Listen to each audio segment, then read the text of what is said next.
रामकृष्णं जगद्गुरुं पादपद्मे लयोस्थित्वा प्रणमामि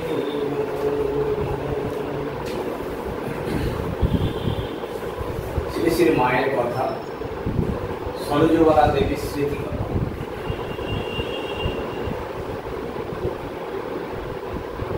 বাংলা 1319 আশ্বিন মাস। সরোজবালা দেবী লিখছেন, পূজার ছুটিতে একদিন সকালে মার কাছে গেল, দেখলো মা খুব ব্যস্ত। আমাকে বসতে বলে রাঁচি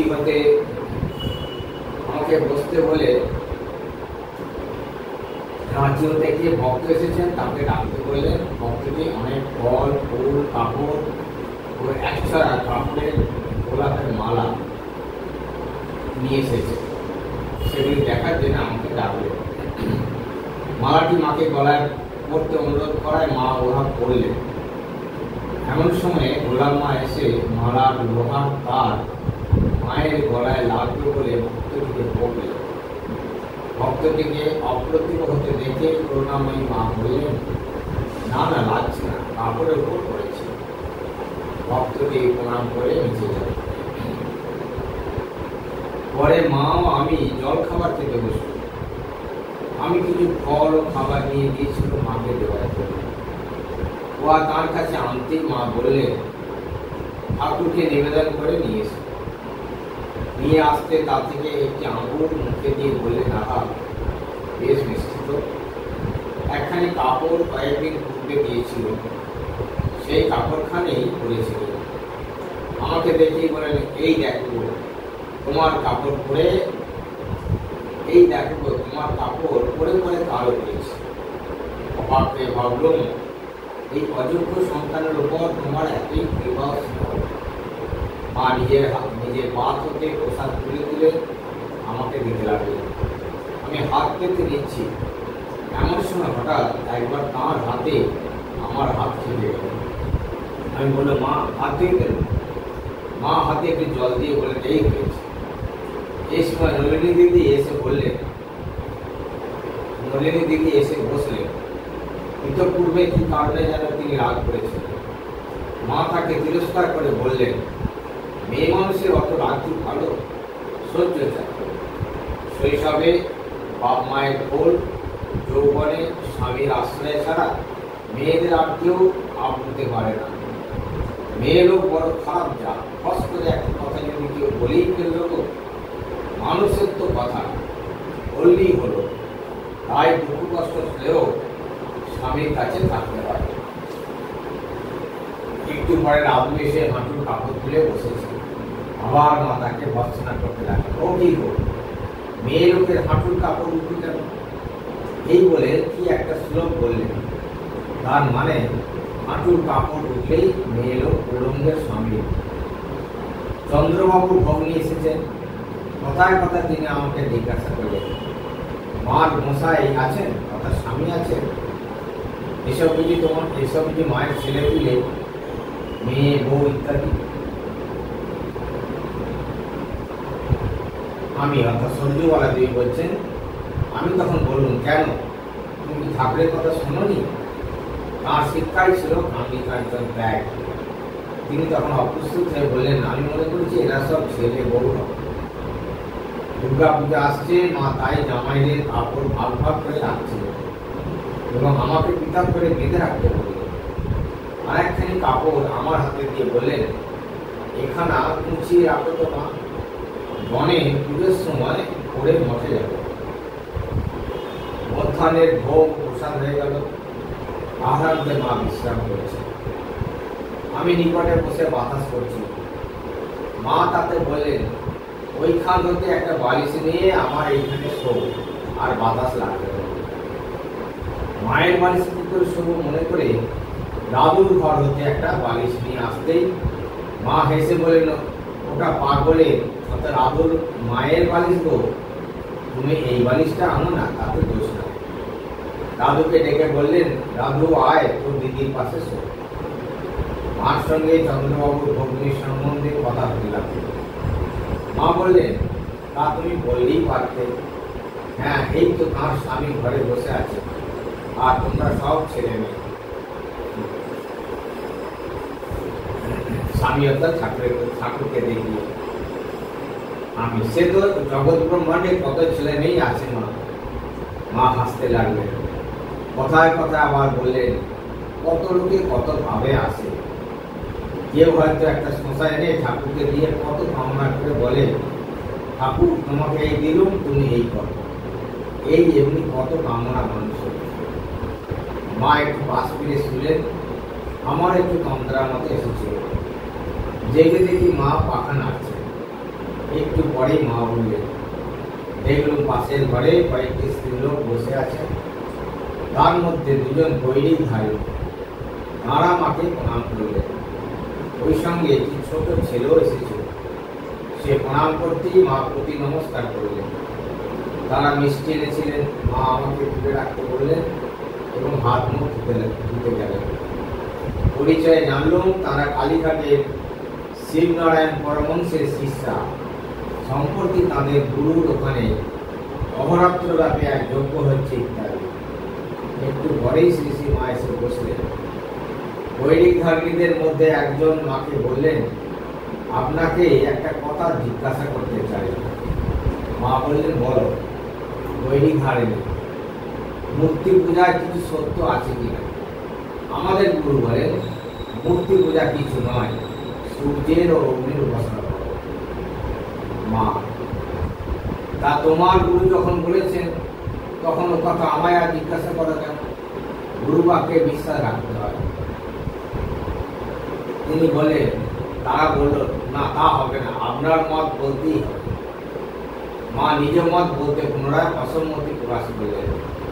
কিন্তু বৈদিক ধারীরা একেবারে নাসর বাধা। তখন মা বললেন, তিনি অর্থাৎ তোমার গুরু যদি সর্বজ্ঞ হতেন, এই দেখো তোমার জিদের ফল। কথায় কথা বেরোলো, তাহলে ওই কথা বলতেন না। সেই আদিকাল হতে কত লোক মূর্তি উপাসনা করে মুক্তি পেয়ে আসছে, তা সেটা কিছু নয়। আমাদের ঠাকুরের ওই রূপ সংকীর্ণ দেববুদ্ধি ছিল না। ব্রহ্ম সকল বস্তুতেই আছে। তবে কি জানো, সাধু পুরুষেরা সব আসে মানুষকে পথ দেখাতে। এক একজনে এক এক রকমের বোল বলে, পথ অনেক, সেজন্য তাঁদের সকলের কথাই সত্য। যেমন একটা গাছে সাদা, কালো, লাল নানা রকমের পাখি এসে বসে হরেক রকমের বোল বলছে। শুনতে ভিন্ন ভিন্ন হলেও সকলগুলিকে আমরা পাখির বোল বলি। একটাই পাখির বোল, আর অন্যগুলো পাখির বোল নয়, কেউ বলি না। তারা কিছুক্ষণ তর্ক করে শেষে নিরাশ করলেন। তারপর তারা শ্রী শ্রী মাকে জিজ্ঞাসা করলেন, আপনার বাড়ি কোথায়? মা বলছেন, কামারপুকুর, হুগলি জেলায়। এখানকার ঠিকানা কি বলুন, আমরা মাঝে মাঝে আসবো। মা ঠিকানা লিখে দিতে আমাকে বললেন। তাঁরা যে মিষ্টি এনেছিলেন ইতিপূর্বেই শ্রী শ্রী মা তা হতে ছেলেটিকে দিতে বলেছিলেন এবং আমি তখনই দিয়েছিলাম। একটু পরে তাঁরা বিদায় নিলেন। তাঁরা চলে গেলে শ্রী শ্রী মা বললেন, মেয়ে লোকের আবার তর্ক, জ্ঞানী পুরুষরাই তর্ক করে মাকে বড় পেল বটে। জ্ঞানী পুরুষরাই তর্ক করে তাকে বড় পেলে ব্রহ্ম কি তর্কের বস্তু? অর্থাৎ জ্ঞানী পুরুষরাই তাকে পায় না, তাই সহজে তাকে পাওয়া যায় না। একটু পরে আমার গাড়ি এসে গেল। মা বললেন, এই গো, পটলডাঙ্গার গাড়ি এসেছে। ওই কথা বলেই তিনি তাড়াতাড়ি ঠাকুরের বৈকালী ভোগ দিলেন এবং কিছু প্রসাদে জলের গ্লাসটি এবং দুটি পান নিয়ে বারান্দায় আড়ালে গিয়ে ডাকলেন, এসো এসো। তাঁর স্নেহ যত্নে আমার চোখে জলে ভাবতে লাগলো, আবার কতদিনে মার সঙ্গে দেখা হবে, কারণ পূজার পরেই মা কাছে যাবে। মা সস্নেহে বললেন, আবার আসবে। এমন সময় বাইরে হতে চন্দ্রবাবু এসে একটু বিরক্ত সহিত বললেন, বাইরে গাড়ি দাঁড়িয়ে গাড়োয়ান দিক করছে, আমি এই সকলকে বলে রাখলাম বাড়ি আসলে এই জন্য তিলার্ধ দেরি না করে। শ্রী শ্রী মা তাই শুনে বলেন, আহা, তার কি, এই তো যাচ্ছে বলে, এসো মা এসো। আমি অশ্রুসিক্ত চোখে তাড়াতাড়ি স্নান করে নেমে গেল। প্রাণের আবেগে সেদিন বাড়িতে কারো সে ভালো করে কথা বলতে পারলেন না। সারা রাত ওই ভেবে ওই ভাবেই কেটে গেল।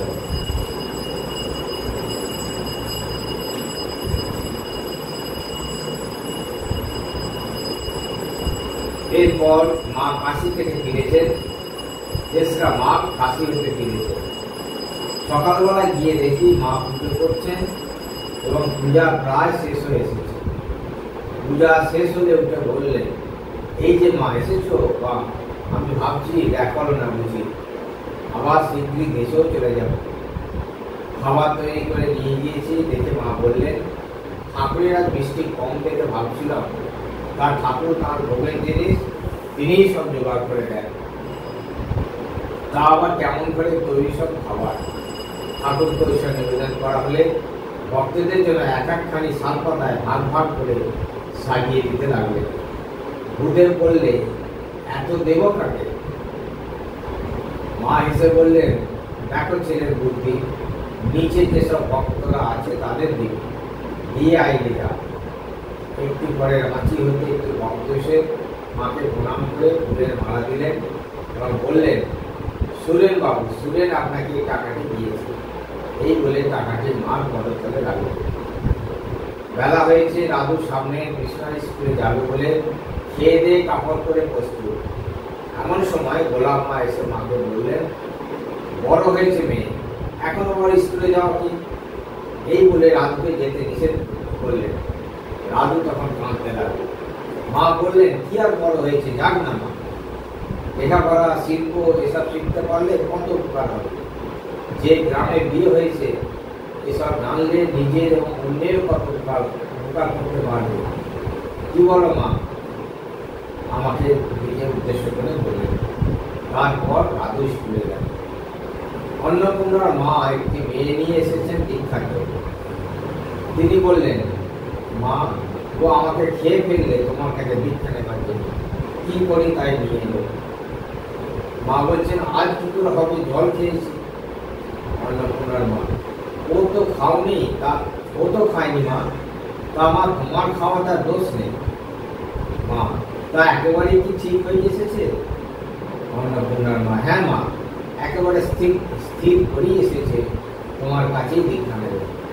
মা তখন সম্মত হলেন। দীক্ষার পরে শ্রী শ্রী মাকে মেয়েটির কথা বলতে লাগলেন। ও কি মা, তেমন মেয়ে, ঠাকুরের বই পড়ে চুল কেটে পুরুষ সেজে অবস্থা করতে তীর্থে বেরিয়ে গিয়েছিল।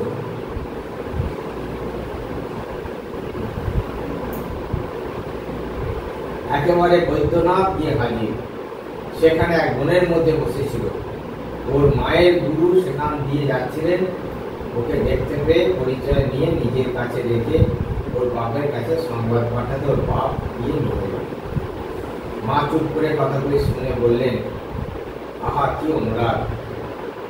আর সকালে বলতে লাগলেন, ও মা, সে কি গো, অমন রূপের ডালি দিয়ে মেয়েটি খুবই সুস্থ, যেমন করে রাস্তায় বেরিয়েছিল।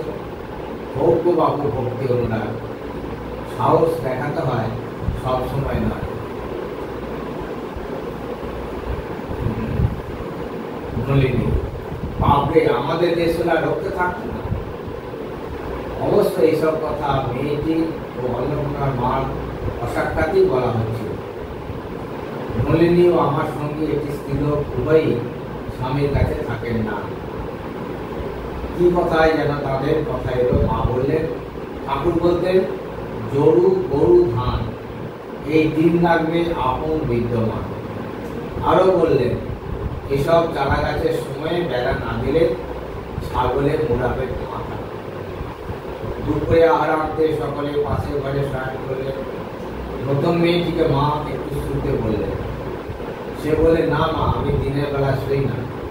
আমি তাকে বললাম, মা বলছেন, কথা শুনতে হবে, তবে শুই বলে সে একটু শুয়ে আবার তখনই উঠে বারান্দায় গেল। মা বলে, মেয়েটি খুব চঞ্চল, সেই জন্যই সে বেরিয়ে পড়েছিল। মা মেয়েটির চিকে জিজ্ঞাসা করলেন, মেয়েটির স্বামী কি করে, কেন মেয়েটিকে কাছে নিয়ে রাখে না? ঝি বললে, তিনি অল্প মাইনে পান আর ঘরে কেউ নেই, ওকে নিয়ে গিয়ে একবার রাখতে পারেন না, তাই শনিবার শনিবার শ্বশুর বাড়ি আসে। অন্নপূর্ণার মা ও স্বামীকে বলে, তুমি আমার কিসের স্বামী? জগৎ স্বামী আমার স্বামী। মা কোনো উত্তর দিলেন না। ঠাকুর ঘরে উত্তরে বারান্দার মেয়েরা সব গল্প করছিল, বড় গোল হচ্ছিল। মা বললেন, বলে এসে তো মা, আস্তে আস্তে কথা বলতে, এক্ষুনি শরতের ঘুম ভেঙে যাবে। শরৎ মহারাজ নিচের বৈঠকখানা ঘরে শুয়েছিল। ঘরটি এখন নির্জল দেখে মাকে সাধন ভজন ও দর্শন সম্বন্ধে কয়েকটি কথা জিজ্ঞাসা করল। মা বললেন, ঠাকুরও আমাকে অভেদভাবে দেখবে, আর যখন যেভাবে দর্শন পাবে সেইভাবেই ধ্যান স্তুতি করবে। ধ্যান হয়ে গেলে পূজা শেষ হবে। এইখানে অর্থাৎ হৃদয়ে আরম্ভ ও এইখানে অর্থাৎ মস্তকে শেষ করবে। এই বলে সব দেখিয়ে দিলেন। মা, মন্ত্রতন্ত্র কিছু নয় মা, ভক্তি সব। ঠাকুরের মাঝে গুরু ইষ্ট সব পাবে, উনি সব। তারপর কথা প্রসঙ্গে শ্রী গৌরীমা ও দুর্গা দেবীর কথা বলল। মা উভয়ের অনেক সুখ্যাতি করলেন আর বললেন, দেখো মা, জ্বর খেয়ে রাম নাম অনেকেই বলে, কিন্তু শৈশব হতে ফুলের মতো মনটি যে ঠাকুরের পায়ে দিতে পারে সেই করুন। মেয়েটি যেন অনাঘ্রাত ফুল। গৌরীদাসী মেয়েটিকে কেমন তৈরি করেছে। ভাইরা বিয়ে দেওয়ার বহু চেষ্টা করেছিল। গৌরীদাস ওকে লুকিয়ে হেতা সেটা পালিয়ে পালিয়ে বেড়াবে। শেষে পুরী গিয়ে জগন্নাথের সঙ্গে মালা বদল করে সন্ন্যাসিনী করে দিল। সতী লক্ষ্মী মেয়ে, কেমন লেখাপড়াও শিখেছে, কি একটা সংস্কৃত পরীক্ষাও দেবে শুনেছি। গৌরীমার পূর্ব জীবন সম্বন্ধে অনেক কথা বললেন। তাতেই জানলাম তাঁর জীবনের উপর দিয়ে কম দুঃখ ঝঞ্ঝা হয়ে যায়নি। কাশির কথা ওটাতে বললেন, কাশিতে বেশ ছিল গো, আর আমি তো সঙ্গে করে যদুবংশ সব নিয়ে গিয়েছিল।